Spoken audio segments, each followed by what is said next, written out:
Hi writers, welcome back to our final session of fantasy writing. Today is lesson 9 and we're going to be talking about editing.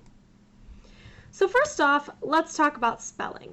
Here's a personal connection. My husband bought me a Kindle, which I love, but I've noticed there are often spelling mistakes in the electronic copy of the novel.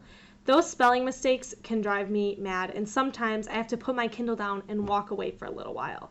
Sometimes you just have to keep calm and click edit.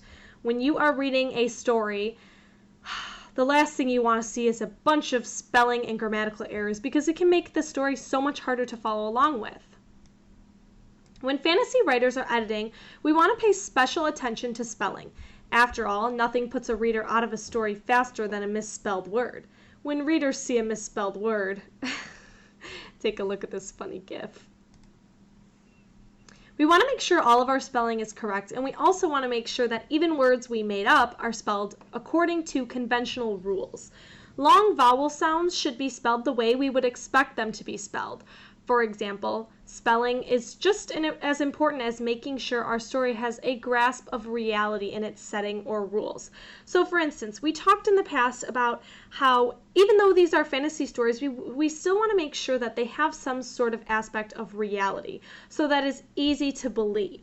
Same thing goes for spelling. If you have names of some made up lands or creatures or names, that's perfectly fine, and we normally would expect that in fantasy writing, but we want to make sure that we're still following the traditional rules of spelling. So for instance, if you made up a town called Valencia, typically it would be spelled Valencia, Valencia. You don't want to start throwing X's and P's in there just to make it sound crazy, because that wouldn't be realistic. And remember, as a reader, you are sounding out the words that you're reading, so it has to make sense for the reader as well. Think of Harry Potter or the Hunger Games and how they incorporate made-up places, names, and creatures. Yet when we read these stories, we're able to read these made-up words seamlessly. Successful fantasy writers fabricate words in a way that the reader does not question these words, as they follow conventional spelling rules like we just talked about. So you're going to look back through your writing and double check to make sure that your words are spelled correctly. Not just your fantasy words, but all words in general. Does the spelling of the made-up words make sense? Does it match the conventional spelling rules that we would normally follow in the English language?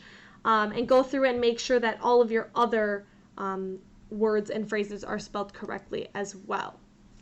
So when it comes to editing for craft, in addition to doing the usual fixing up to make sure that everything in our writing is correct, we also want to edit for our craft as well.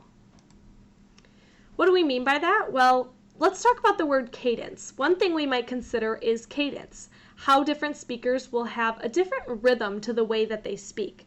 For example, the rhythm of the king's speech will probably be different than a peasant's.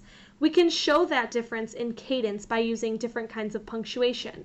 Think about music class. So when you're writing about using the king's speech, it would probably be a lot more proper, it would probably have a lot more punctuation and sound more sophisticated, whereas if you were referring to a peasant, maybe it sounds a little less proper, a little less sophisticated. That craft, that's where the craft comes in. We're trying to match the characters' voices to what we would normally associate with those characters. Writers need to present their characters like normal people. You don't talk to me like you talk to your friends because I'm your teacher, and you would speak differently to a stranger than you would a sibling. A sibling is a lot more familiar, whereas a stranger you would probably be a little bit more proper when speaking to somebody you've never met before. Your characters need to reflect this as well. So go back through your story and make sure that the way that your characters speak and interact makes sense for who they are and what their character is. When you're all finished editing your piece, make any finishing touches to publish. Make sure to attach your final published draft to this assignment. So make sure that you're attaching those Storybook Google Slides, and take out any highlighting that you have done in the past. That was just for us to see your editing, but at this point in your final copy, you would take out any highlighting. If you want to continue your work into the summer, Make sure you just make a copy and submit what you have currently so that you have that copy in your drive to work on over the summer.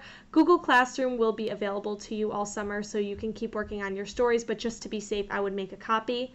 Remember, writers are always trying to improve their craft, so when you think you're ready to turn it in, go back and double, triple, quadruple check to make sure that your commas are in the right place, your quotation marks are around your dialogue, that you have proper punctuation. Reread it out loud to somebody else to make sure that your sentences flow nicely, and go from there, okay? Sometimes if you're like this cat in the corner typing away, it can be easy to make small errors.